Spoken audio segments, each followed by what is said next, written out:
Hello दोस्तों, चलिए आज के शॉर्ट्स में देखते हैं कि कैसे रेपो रेट को महंगाई दर से जोड़ के देखा जाता है।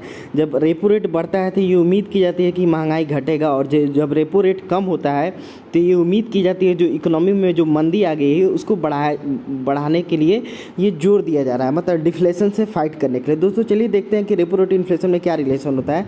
बेसिकली अगर आरबीआई रेपो रेट बढ़ाता है तो होता क्या है कि सपोज़ बैंक ने आरबीआई से 5 लाख रुपए लोन लिया। पहले जो लोन ले रहा था बैंक वो 4% पे ले रहा था, लेकिन आरबीआई ने अब वो 6% पे दे रहा है।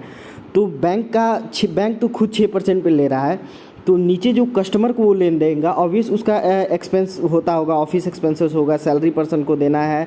इन सारे एक्सपेंडिचर को लेकर ओवरऑल उसका जो मतलब एक हम जो फाइनल कंज्यूमर होंगे जो बैंक से जो लोन लेंगे उसका तो कॉस्ट ऑफ बोरिंग बढ़ जाएगा। कॉस्ट ऑफ बोरिंग बढ़ेगा, पहले जो 10 लोग लोन ले रहे थे तो हो सकता है उसमें संख्या हो जाएगा 5 लोग ही लोन ले।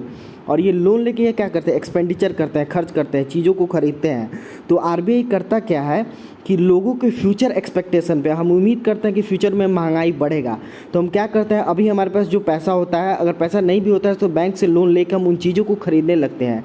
तो जब डिमांड बढ़ता है, अगर सप्लाई उस हिसाब से नहीं होता है, सपोज अगर अभी हम 20 चीज़ों का डिमांड कर रहे हैं, लेकिन कॉस्ट ऑफ बोरिंग कम होने के चलते उन चीज़ों का जो डिमांड है हम 30 चीज़ें खरीदने लगते हैं। तो इससे ओवरऑल जो एग्रीगेट डिमांड होगा ना, एग्रीगेट डिमांड एग्रीगेट सप्लाई को एक्सीड कर जाएगा। जब एग्रीगेट डिमांड एग्रीगेट सप्लाई को एक्सीड कर जाता है तो महंगाई बढ़ने लगती है।